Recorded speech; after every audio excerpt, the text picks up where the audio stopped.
Welcome to Small Business Big Visibility. This is a whole part of a mini series. Go back and watch some of the other ones. We've got some other great videos coming out as well. We're talking about delegating, and within delegating, talking about training people on when to know when to come to you with problems versus when they should solve the problems themselves. Now, as an employee is just barely getting started, they're probably going to need to come to you a lot more than once they've become established in the company.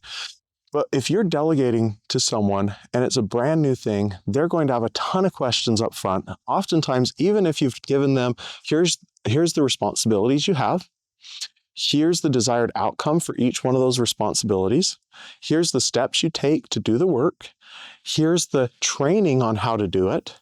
They're still going to run into things as they're going about doing that work that's going to leave them wondering, oh man, what do I do in this situation? Now, one of the ways you can minimize some of those questions is actually by putting together a strong brand and a strong company culture. As they know how they're representing the brand and how they're representing the company culture, it eliminates some of those questions, but oftentimes there's other situations where they don't.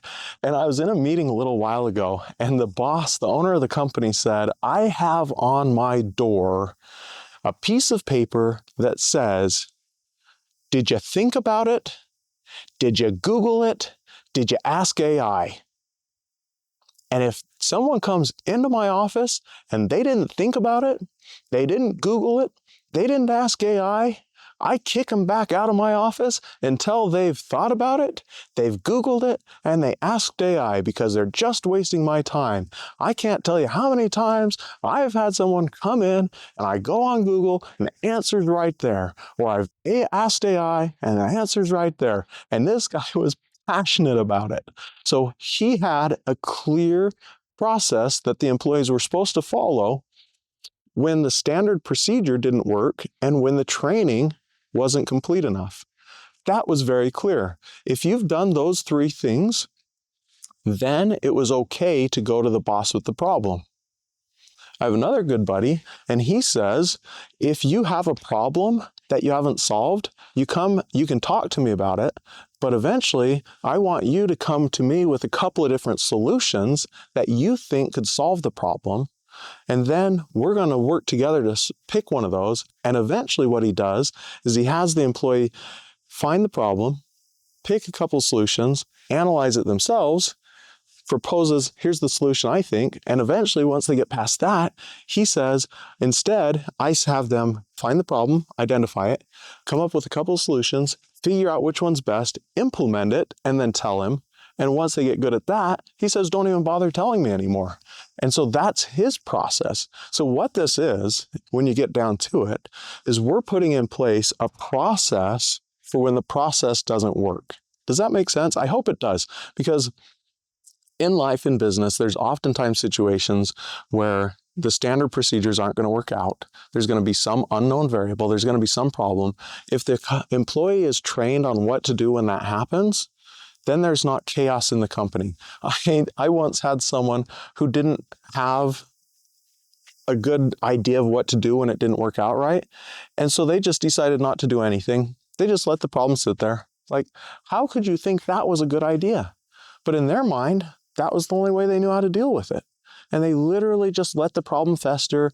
And just, oh yeah, still a problem. Oh yeah, I haven't solved that yet. I'm not going to talk to Jason about it. He's busy. And mostly it was that it was uncomfortable for them. They didn't want to admit they didn't know what to do. They didn't want to look bad, which is absurd to me, but they didn't want to look bad because here the process didn't work and I don't want to be stupid. And so I'm just going to let this problem blow up and blow up. You can solve a lot of those issues by simply acknowledging to your employees, things aren't always going to go as planned. There's things that happen. There's things that come up. When those happen, follow this other procedure. If you're my buddy with the paper on the door, think about it, Google it, ask AI, then come talk to me. If you're my other buddy, come up with a couple solutions and eventually solve it yourself. Whatever you're going to do, it's important you do have that backup plan so that they know these are the times you can solve the problem yourself.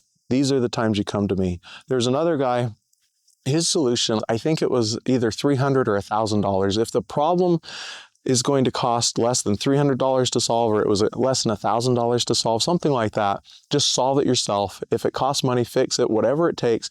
Don't bother me unless it's bigger than either 300 or 1,000, I don't remember.